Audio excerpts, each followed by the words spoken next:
International ಶಾಲೆ. ಇದು ಸುಮಾರು ಒಂದು 35 ವರ್ಷದಿಂದ ನಡೀತಾ ಇದೆ. ನಾವು ಹೊಸ ಮ್ಯಾನೇಜ್ಮೆಂಟ್ ಬಂದು 20 ವರ್ಷ ಆಯಿತು. ಈ 20 ವರ್ಷದಲ್ಲಿ ಈಗ 8ನೇ ಬ್ಯಾಚ್ ಮಕ್ಕಳು. 8 ವರ್ಷದಿಂದ ನಾವು ಸತತವಾಗಿ ಒಳ್ಳೆ ಫಲಿತಾಂಶ ಕೊಟ್ಕೊಂಡು ಬಂದಿದ್ದೀವಿ. ಈ ವರ್ಷದಲ್ಲಿ ಶ್ರುತಿ ಅನ್ನೋ ಮಗು ಜಿಲ್ಲೆಯಲ್ಲಿ 4ನೇ ಸ್ಥಾನ, ತಾಲೂಕಲ್ಲಿ 2ನೇ ಸ್ಥಾನ ಪಡೆದಂಥ ಶ್ರುತಿ ಅನ್ನೋ ಹುಡುಗಿ ಶಿಕ್ಷಕರ ಒಂದು ಕೃಷಿಯಿಂದ ಪ್ಲಸ್ ಪೋಷಕರು ಎಲ್ಲರ ಸಹಕಾರದಿಂದ ಆ ಮಗು ಇವತ್ತು ಒಂದು ಒಳ್ಳೆ ಒಂದು ಫಲಿತಾಂಶ ಕೊಟ್ಟಿದೆ, ನಮ್ಮ ಶಾಲೆಗೆ ಕೀರ್ತಿ ತಂದು ಕೊಟ್ಟಿದೆ. ಆ ಮಗುವಿಗೆ ಮೊದಲು ನಾನು ಧನ್ಯವಾದ ಹೇಳ್ತೀನಿ.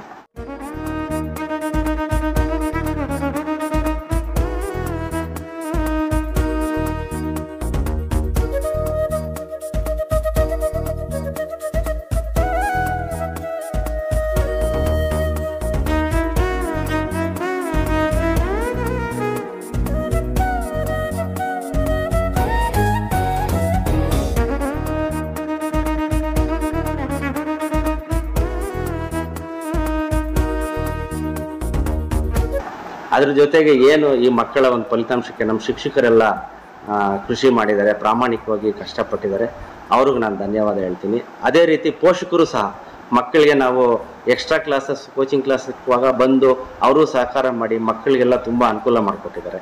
ಹಾಗಾಗಿ ಈ ಫಲಿತಾಂಶ ಬರೋಕ್ಕೆ ಎಲ್ಲರೂ ಕಾರಣಕರ್ತರಾಗಿರೋರಿಗೆಲ್ಲ ನಾನು ಮೊದಲು ಈ ಸಂಸ್ಥೆ ಪರವಾಗಿ ಧನ್ಯವಾದನ ಹೇಳ್ತೀನಿ. ಅದೇ ರೀತಿ ನಮ್ಮ ಮೂಲ ಉದ್ದೇಶ ಏನಪ್ಪ ಅಂದರೆ ಈ ಹಳ್ಳಿ ಪ್ರದೇಶದಲ್ಲಿ, ಅದರಲ್ಲೂ ಗಡಿನಾಡು, ಇಲ್ಲಿಂದ ನಮ್ಗೆ ಇನ್ನೊಂದು 8 ಕಿಲೋಮೀಟರ್ ಹೋದರೆ ಆಂಧ್ರ ಬಾರ್ಡರ್ ಸಿಗುತ್ತೆ. ಇಂಥ ಗಡಿನಾಡಲ್ಲಿ ಒಂದು ಒಳ್ಳೆ ಶಾಲೆ ಮಾಡಬೇಕು ಅನ್ನೋ ಒಂದು ಮೂಲ ಉದ್ದೇಶದಿಂದ ಈ ಸಂಸ್ಥೆ ಮಾಡಿದ್ದೀವಿ. ಕಡಿಮೆ ಒಂದು ಶುಲ್ಕ ತಗೊಳ್ಳೋದು, ಹೆಚ್ಚಿನ ಒಂದು ವಿದ್ಯಾಭ್ಯಾಸ ನೀಡುವಂಥ ಒಂದು ಗುರಿ ನಮ್ಮದಾಗಿದೆ. ಈ ಹಳ್ಳಿಲಿರುವಂಥ ಎಲ್ಲ ರೈತಾಪಿ ವರ್ಗದ ಜನರೇ ಇರೋದು, ಇಲ್ಲಿ ಯಾರೂ ಅಫಿಷಿಯಲ್ಸ್ ಇಲ್ಲ. ಹಾಗಾಗಿ ಆ ಮಕ್ಕಳಿಗೆ ನ್ಯಾಯ ಮಾಡೋಣ ಅಂತ ಒಂದೇ ಒಂದು ಉದ್ದೇಶ ಇಟ್ಕೊಂಡು ನಾವೊಂದು ಈ ಸಂಸ್ಥೆ ಮಾಡಿದ್ದೀವಿ. ಇದಕ್ಕೆ ನಮ್ಮ ಶಿಕ್ಷಕರ ಸಹಕಾರ ತುಂಬ ಇದೆ. ಅವ್ರು ಮಾಡ್ತಾ ಇರೋಂಥ ಕೃಷಿಗೆ ನಾನು ಯಾವಾಗಲೂ ಆಭಾರಿಯಾಗಿದ್ದೀನಿ. ಅವರೆಲ್ಲರೂ ಕಷ್ಟಪಡ್ತಿದ್ದಾರೆ. ಅದ್ರ ಜೊತೆಗೆ ನಮ್ಮ ಸಹಕಾರ ಅವ್ರಿಗೂ ಇದೆ. ಆ್ಯಸ್ ಎ ಒಂದು ಆಡಳಿತ ಮಂಡಳಿಯವರಾಗಿ ನಾವೇನು ಅವ್ರಿಗೆ ಸಹಕಾರ ಮಾಡಬೇಕು ಅದನ್ನು ನಾವು ಮಾಡ್ಕೊಂಡು ಹೋಗ್ತಾ ಇದ್ದೀವಿ. ಪೋಷಕರು ಸಹಕಾರ ಮಾಡ್ತಿದ್ದಾರೆ. ನಮ್ಮ ಒಂದು ಈ ಶಾಲೆಯ ಮೂಲ ಉದ್ದೇಶ ಏನಪ್ಪ ಅಂದರೆ ಫಸ್ಟು ಸಂಸ್ಕಾರ, ಅದ್ರ ಜೊತೆಗೆ ಶಿಸ್ತು, ಅದ್ರ ಜೊತೆಗೆ ಶುದ್ಧತೆ, ಈ 3 ಥೀಮ್ ಇಟ್ಕೊಂಡು ಇದು ಬಂದರೆ ತಂತಾನೆಗೆ ವಿದ್ಯೆ ಬರುತ್ತೆ ಅನ್ನೋವಂಥ ಒಂದು ಆಲೋಚನೆಯಿಂದ ನಾವು ಒಂದು ಶಾಲೆ ಮಾಡಿದ್ವಿ. ಆಮೇಲೆ ನಮ್ಮದು ರಾಜ್ಯ ಪಠ್ಯಕ್ರಮ ಶಾಲೆ ಆಗಿದೆ. ಎಲ್ಲರೂ ಯೋಚನೆ ಮಾಡ್ತಾರೆ ನಮ್ಗೆ CBSE, ICIC ಶಾಲೆಗಳು ಬೇಕು ಅಂತ. ಈ ಹಳ್ಳಿಲಿ ಅದನ್ನೆಲ್ಲ ಮಾಡಿ ಆ ಶುಲ್ಕ ಬರ್ಸೋದಕ್ಕಾಗಲ್ಲ. ಬಟ್ ಪೋಷಕರಲ್ಲಿ ಒಂದು ಗೊಂದಲ ಇದೆ. ಏನಪ್ಪ ಅಂದರೆ CBSE ಅಂದರೆ ಇನ್ನೂ ಸ್ವಲ್ಪ ಹೆಚ್ಚಾಗಿ, ಈಗ ಒಂದು ನಮ್ಮ ಈಗಿನ ಸರ್ಕಾರ ಏನು ಮಾಡಿದೆ ಅಂದರೆ NCERT, ಅದು ಕೇಂದ್ರೀಯ ಪಠ್ಯಕ್ರಮದನ್ನು ಈಗ ರಾಜ್ಯ ಪಠ್ಯಕ್ರಮದಲ್ಲಿ ಅಳವಡಿಕೆ ಮಾಡೋದ್ರಿಂದ ನಮ್ಮ ಪಠ್ಯಕ್ರಮ ಏನು ರಾಜ್ಯ ಪಠ್ಯಕ್ರಮ ಇದೆ ಇದು ಆಲ್ಮೋಸ್ಟ್ CBSE ಅದರ ಆ ಒಂದು ಕಂಟೆಂಟ್ ಏನಿದೆ ಅದೇ ರೀತಿ ಆಗಿರೋದ್ರಿಂದ ಪೋಷಕರು ಆ ಒಂದು ಗೊಂದಲ ಪಡೆದೆ, ಹಳ್ಳಿ ಆದ್ರೂ ರಾಜ್ಯ ಪಠ್ಯಕ್ರಮ ಆದ್ರೂ ಎರಡೂ ಒಂದೇ ಆಗಿರೋದ್ರಿಂದ ಎಲ್ಲರೂ ಅದಕ್ಕೆ ಸಹಕಾರ ಮಾಡಲಿ ಅಂತ ನಾನು ಅದೊಂದು ವಿಷಯ ಪೋಷಕರಿಗೆ ಗಮನಕ್ಕೆ ತರಕ್ಕಿದ್ದೀನಿ. ಆಮೇಲೆ ಏನು ಹಳ್ಳಿಗಾಡು ಪ್ರದೇಶ ಇದೆ, ಈ ಒಂದು ಪ್ರದೇಶದಲ್ಲಿ ಎಲ್ಲ ಒಂದು ಹಳ್ಳಿಯಲ್ಲೂ ಮಕ್ಕಳು ಸಂಸ್ಕಾರಯುತವಾಗಿ ಬೆಳೆದು ಅವ್ರವ್ರ ಜೀವನ ಅವ್ರು ಮಾಡಿಕೊಂಡು ಆ ಒಂದು ಫ್ಯಾಮಿಲೀಸ್ಗೆ ಒಳ್ಳೇದಾಗಲಿ ಅನ್ನೋಂಥ ಒಂದೇ ಒಂದು ಕಾರಣ ಇಟ್ಕೊಂಡು ಈ ಸಂಸ್ಥೆ ಮಾಡಿದ್ದೀವಿ. ಈಗ ಈ ಸರಿ ಮಾಡಿರುವಂಥ ರಿಸಲ್ಟಲ್ಲಿ ಹೈಯೆಸ್ಟು 619, ಆಮೇಲೆ 13 ಡಿಸ್ಟಿಂಕ್ಷನ್ಸ್ ಬಂದಿದೆ. ಅದ್ರ ಜೊತೆಗೆ 24 ಫಸ್ಟ್ ಕ್ಲಾಸ್ ಬಂದಿದೆ. ಎಲ್ಲ ಮಕ್ಕಳು ಒಳ್ಳೆ ಫಲಿತಾಂಶ ಕೊಟ್ಟಿದ್ದಾರೆ, ನಮ್ಮ ಶಾಲೆಗೆ ಕೀರ್ತಿ ತಂದು ಕೊಟ್ಟಿದ್ದಾರೆ. ಆ ಎಲ್ಲ ಮಕ್ಕಳಿಗೂ ಪೋಷಕರಿಗೂ ನಾನು ನಮ್ಮ ಈ ಒಂದು ವಿದ್ಯಾಸಂಸ್ಥೆ ಪರವಾಗಿ ತುಂಬ ಹೃದಯದ ಧನ್ಯವಾದಗಳನ್ನ ನಾನು ಅರ್ಪಿಸ್ತೀನಿ ಸರ್. ನನ್ನ ಪರವಾಗಿ ಪ್ಲಸ್ ಶಿಕ್ಷಕರು ನಾವು ಮಾತಾಡಿದಾಗ ಎಲ್ಲ ಶಿಕ್ಷಕರು ತುಂಬ ಸಂತೋಷವಾಗಿದ್ದಾರೆ. ಕಾರಣ ಏನಪ್ಪ ಅಂದರೆ ಅವ್ರು ಪಟ್ಟಿರುವಂಥ ಕಷ್ಟಕ್ಕೆ ಫಲ ಬಂದಿದೆ.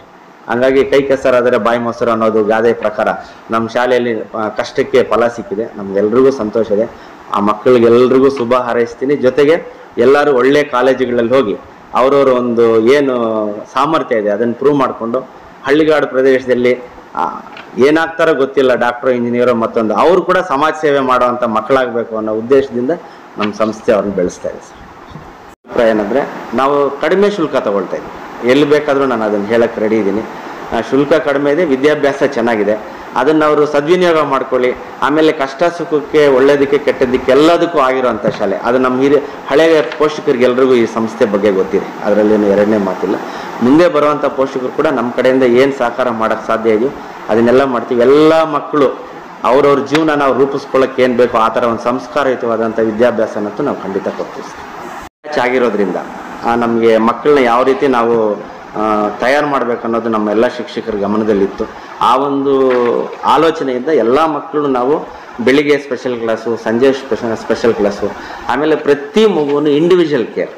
ನಮಗೆ ಪರ್ಸೆಂಟೇಜ್ ಬರೋ ಮಗು ಒಂದು, ಬರದೇ ಇರೋ ಮಗು ಒಂದು ಅಂತ ಆಲೋಚನೆ ಇಟ್ಕೊಳ್ದೆ ಎಲ್ಲ ಮಕ್ಕಳು ಸಮಾನವಾಗಿ ನೋಡಿರೋದ್ರಿಂದ ಎಲ್ಲ ಮಕ್ಕಳು ಅವರ ಶಕ್ತಿಗೆ ಅನುಗುಣವಾಗಿ, ಅವರ ಒಂದು ಸಾಮರ್ಥ್ಯಕ್ಕೆ ಅನುಗುಣವಾಗಿ, ಅವರ ಕೃಷಿಗೆ ಅನುಗುಣವಾಗಿ, ಅದರಲ್ಲೂ ಈ ಸಾರಿ ನಡೆದಂಥ ಒಂದು ಎಕ್ಸಾಮ್ ಏನಿದೆ ಅದು ಒಂದು ಒಳ್ಳೆಯ ಒಂದು ಎಕ್ಸಾಮ್ ಮಾಡಿದ್ದಾರೆ ಬೋರ್ಡ್ ಅವರು. ಅದಕ್ಕೆ ನಮ್ಗೆ ಸಂತೋಷ ಇದೆ. ಈ ಸಾರಿ ಮಾಡಿರೋಂಥ ಎಕ್ಸಾಮಲ್ಲಿ ಈ ಒಂದು ಸ್ಟ್ರಿಕ್ಟು ಎಕ್ಸಾಮ್ ವಿಷಯದಲ್ಲಿ ಕೂಡ ಈ ಥರ ಮಾಡಿದಾಗ ನಮ್ಮ ಮಕ್ಕಳು ಈ ಒಂದು ರಿಸಲ್ಟ್ ತೊಗೊಂಡಿರೋದು ನನಗೆ ತುಂಬಾ ಸಂತೋಷ ಇದೆ. ಅದರಲ್ಲೇನು ಎರಡನೇ ಮಾತಿಲ್ಲ ಸರ್. 99% ಬಂದಿದೆ. ಜೊತೆಗೆ ಪರ್ಸೆಂಟೇಜ್ ಅನ್ನೋದಕ್ಕಿಂತ ಡಿಸ್ಟಿಂಕ್ಷನ್ಸ್ 13 ಡಿಸ್ಟಿಂಕ್ಷನ್ ತೊಗೊಂಡಿದ್ದಾರೆ. ನಮ್ಮ ಈ ಗಡಿನಾಡಲ್ಲಿ ಯಾವ ಶಾಲೆಯಲ್ಲೂ ಆ ಥರ ಒಂದು ಡಿಸ್ಟಿಂಕ್ಷನ್ಸ್ ಬಂದಿಲ್ಲ. ಜೊತೆಗೆ ಹೈಯೆಸ್ಟ್ ಸ್ಕೋರು 619 ನಮ್ಮ ಹಳ್ಳಿ ಮಗು ತೊಗೊಂಡಿರೋದ್ರಿಂದ ನನಗೆ ತುಂಬ ಸಂತೋಷ. ಇನ್ನೇನು ಮುಂದಿನ ದಿನಗಳಲ್ಲಿ 625ಕ್ಕೆ 625 ತೊಗೊಂಡು ರಾಜ್ಯದಲ್ಲಿ ಒಂದು ಒಳ್ಳೆ ಶಾಲೆ ಆಗಬೇಕನ್ನೋ ಒಂದು ಗುರಿ ಇಟ್ಕೊಂಡು ಶಿಕ್ಷಕರಿಗೂ ನಮ್ಮ ಕೈಲಾದಷ್ಟು ನಾವು ಪ್ರಯತ್ನ ಪಟ್ಟು ಎಲ್ಲರೂ ಸೇರಿ ತಗೊಂಡು ಬರೋಣ ಅಂತ ಒಂದು ಆಲೋಚನೆ ಇದೆ. ಆ ಭಗವಂತನ ಆಶೀರ್ವಾದ ಇದ್ದರೆ ಖಂಡಿತ ನಾವು ಅದನ್ನು ಮುಂದುವರಿಸ್ಕೊಂಡು ಹೋಗ್ತೀವಿ. ಒಳ್ಳೆಯ ವಿದ್ಯಾಭ್ಯಾಸ ಅಂತೂ ಖಂಡಿತ ನಮ್ಮ ಶಾಲೆಗೆ ಕೊಡ್ತೀವಿ ಸರ್.